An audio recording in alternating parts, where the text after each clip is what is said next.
Thanks everybody for checking in with me on the installation of the Rebel X rally kit.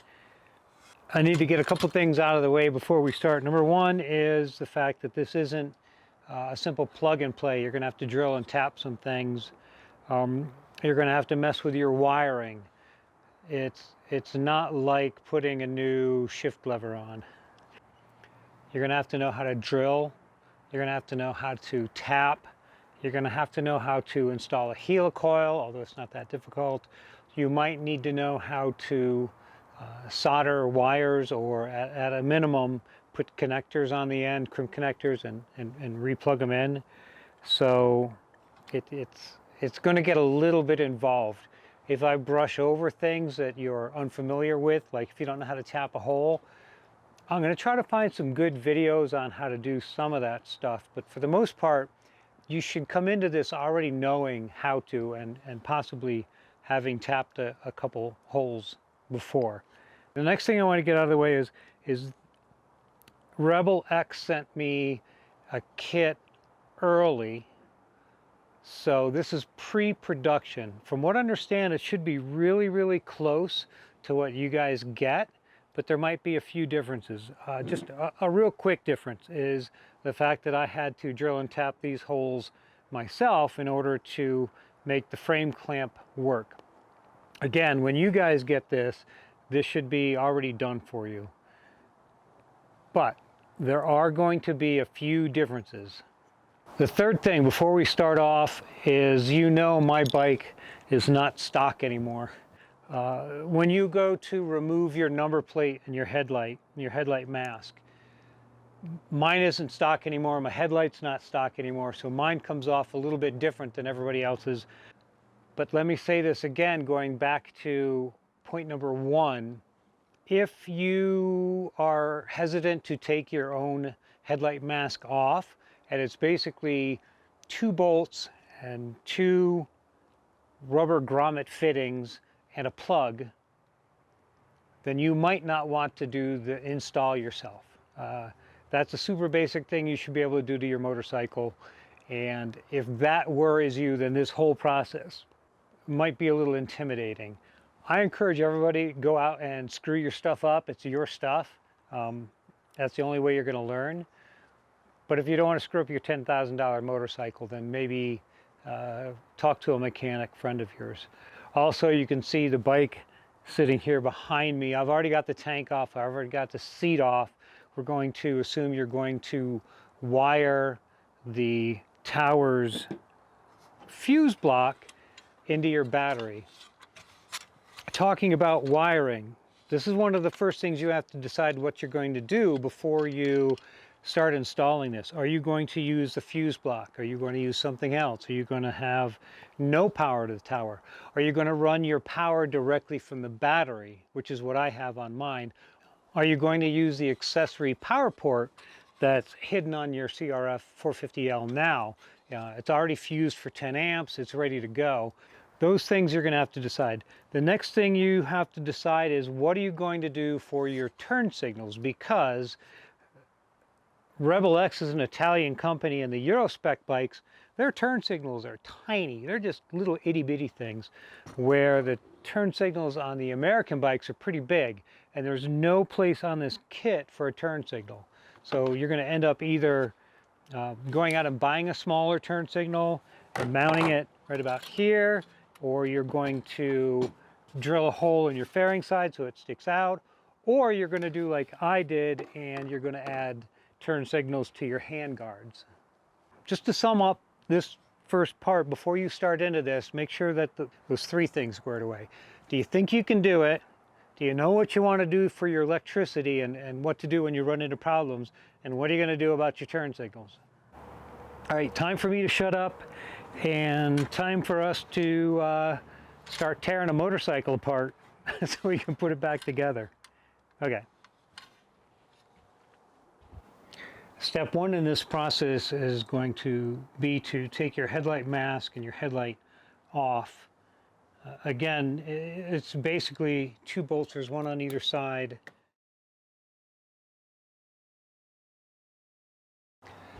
And once you get all of that off, you're going to unplug your headlight.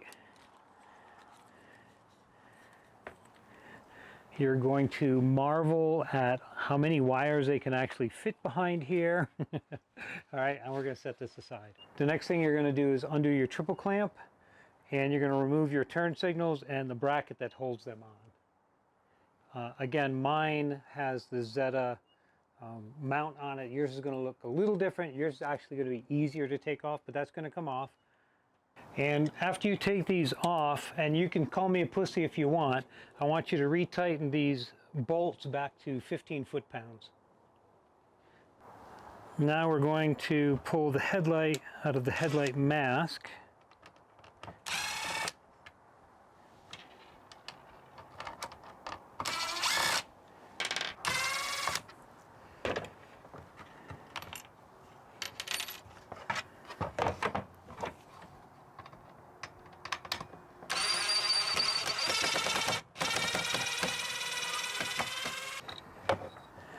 Don't lose these pieces.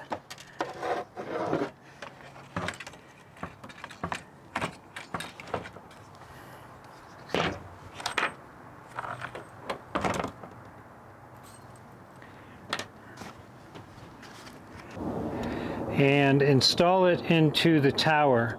So in order to do that, we're going to have to split the tower. We're going to have to loosen up the bolts and open it up. And it should be pretty obvious how that goes in.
Okay, I shouldn't have to actually take these apart too much yet, but you are going to have to fit the frame clamp in here, so you might actually have to loosen these bolts up again.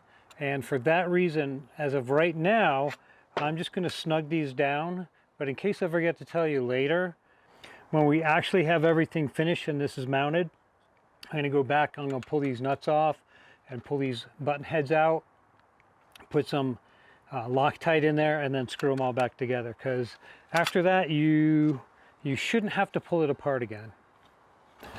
I can't find a spot where everything's in the light.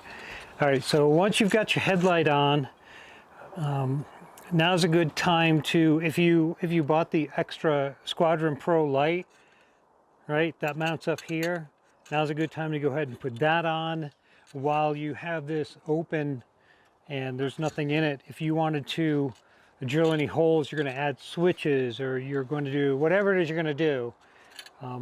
Remember, we talked about this at the beginning of the video, to have a plan. Now's a good time to add your switches. If you're going to use the power port, you can also add it now too. This isn't quite so important because I can do this and put it on the bike, but anything that you want to do to that part, now is just a really good time to do it. Next, we're going to unclip all the clips you can find. We're going to undo all the wiring and let it loose. Pull everything out of your bracket. Now, you should have a bracket that's going to move your dash up into a better position. So in order to facilitate that, all this has to come loose.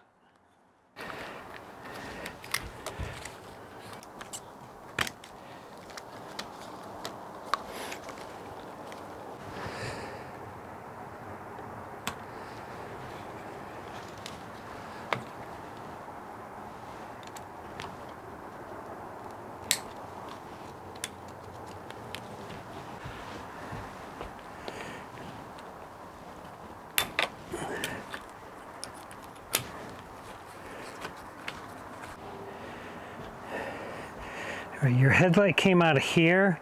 These bright green wires go to your turn signals. So we're going to unplug all these so we can push everything aside, okay?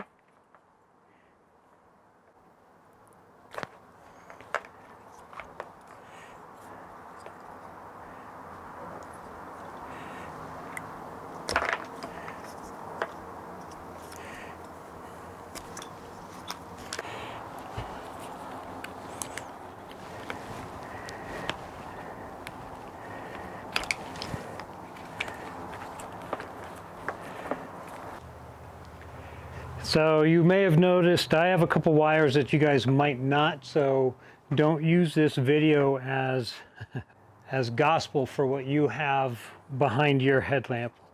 This wire is for my heated grips. This wire is for my 12 o'clock Labs mini gauge. I've got a couple extra things in here that you guys may or may not have. That's why it's so hard to talk about how to wire your bike, because we're all going to do everything different. But I know that if you've done any of this stuff to your bike, if you're already pretty good at wiring, you will figure this out, I promise.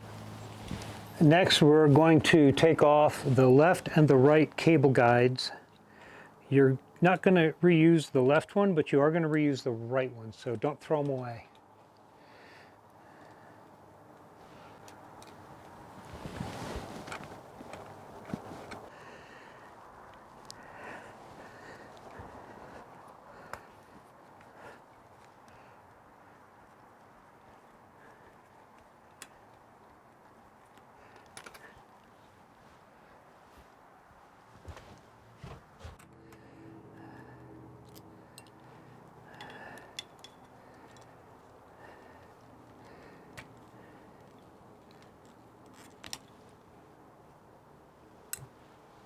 We've got all the wires pretty much spread out so that we can get to what we need to down here. While we're here, we're going to take the dash off and the bracket. So the dash is held on with 1, 2, 3 Phillips head screws, and then the actual dash itself is held on by 2 bolts underneath here. Now for the bit everybody's been waiting for, drilling holes into your bike. Understand you're not drilling a hole, you're just enlarging a hole, and then you're going to tap it out, put a helicoil in it, and that's pretty much it. All right, so you're going to drill your hole to 14 millimeters deep. If you go too much beyond that, you're going to drill right in through your headstock. Okay, so that's the important part. So we're going to start drilling, and every once in a while we're going to check the depth. Again, 14 millimeters deep.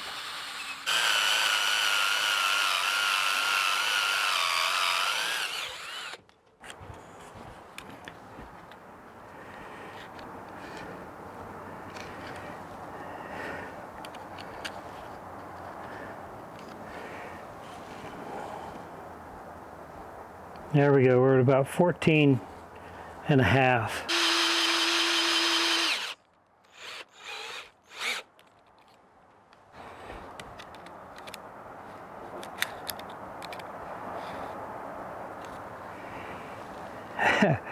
$13.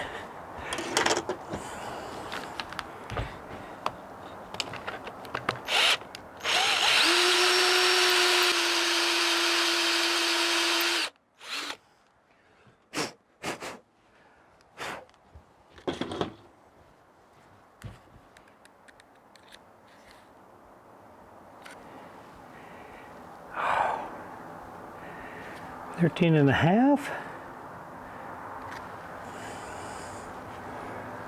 That's pretty close. I'm going to give it just a little bit more to make sure I get it to the bottom.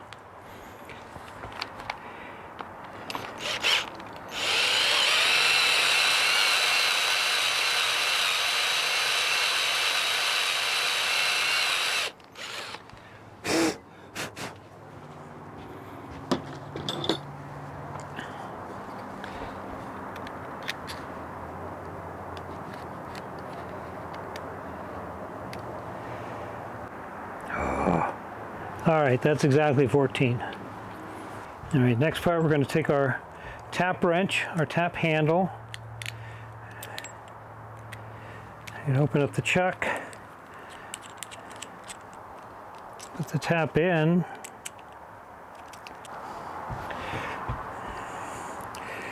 So that's in there good and tight.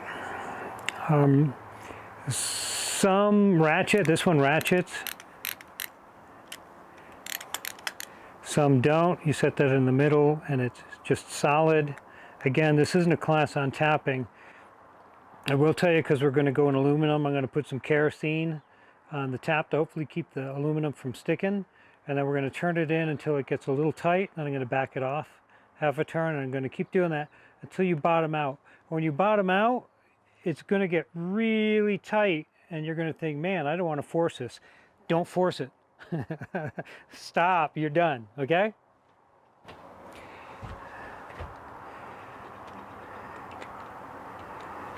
Do I have it on ratchet or not? So when you go in, you're going to go in as straight as you can, and the tap will kind of guide you a little bit. It'll self-straighten a little bit. Again, don't force anything. If your hole's the right size, there we go. Everything will go in easy. This goes for anything you do to your bike, right? Easy. When it bottoms out, it'll get really, really hard. There's no way that's bottomed out already. And if you think it's bottomed out, but you don't know, go ahead and back it out and look in the hole. Now you're never going to get threads all the way to the bottom, right? Because you've got your starter threads here at the top don't make full threads. No, that is definitely not done yet. All right. Ooh. All right, that got really hard there.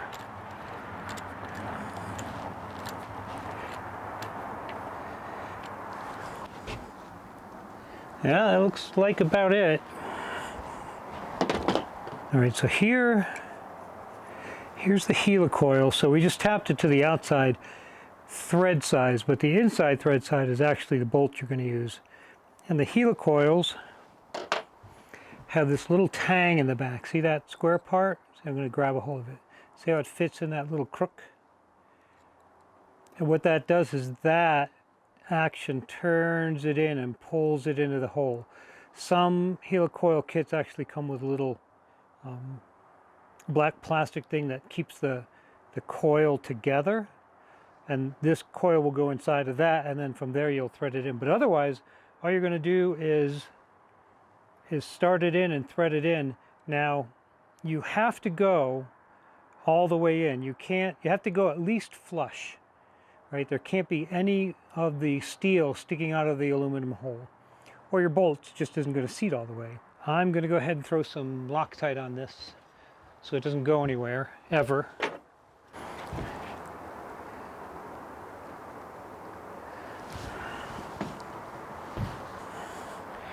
And then let's do the top one first. Okay, gently. Remember, it's just a spring, right? Those coils aren't solid. They're just coils. It's a spring. So we're just turning it in nice and easy, not getting crazy. The good thing with having more than one is if I screw this up, I can peel that one out and shove another one in. It looks like, oh no, looks like it wants to bottom out right there. If I break this off, I'm going to be sad. Oh no, it's still going. What I wish Rebel would have included would have been a bottoming tap, and we could tap that whole hole to the bottom, but they didn't. They just gave me this. They gave me what they gave me.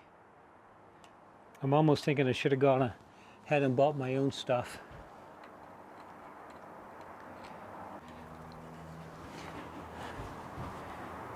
Okay, and now it's done. I don't know, I got stuck there for a second. I got to get it off that tang without screwing anything up.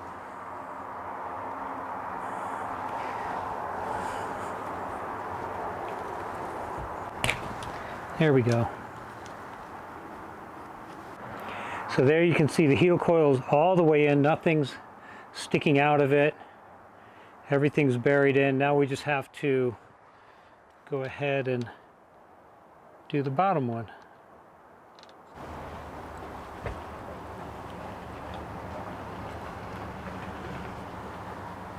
All right, we're going to get it lined up.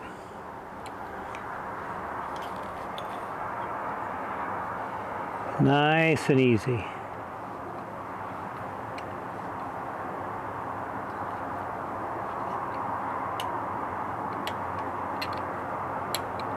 Oop.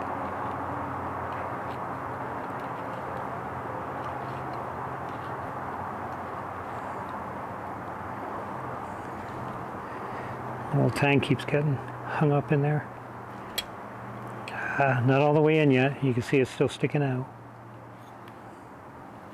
There we go.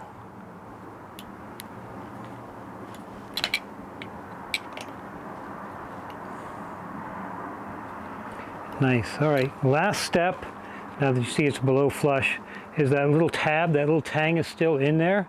We're going to break that off, in theory. We're going to get rid of that little tab, that little tang at the bottom with the punch or sometimes a screwdriver working. All you're going to do is put that in the bottom of the hole and whack it really hard, and then you got to make sure you fish that piece out or your screw won't bottom all the way, okay?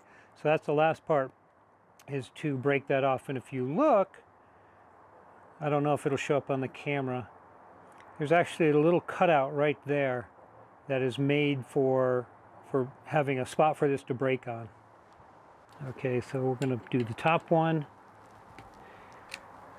and the bottom one. Ooh, the bottom one didn't want to go anywhere. Ooh. There it goes. Okay.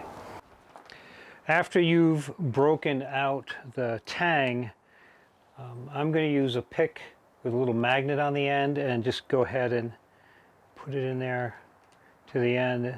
The helicoil is made out of steel, so it'll stick.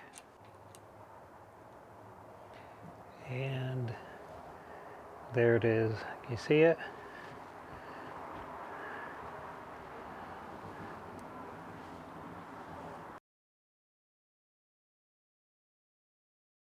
We've got the holes drilled, tapped, helicoils in. Now we're going to dry fit the frame clamp on to make sure that everything, number one, lines up, and to make sure that this little flathead bolt actually fits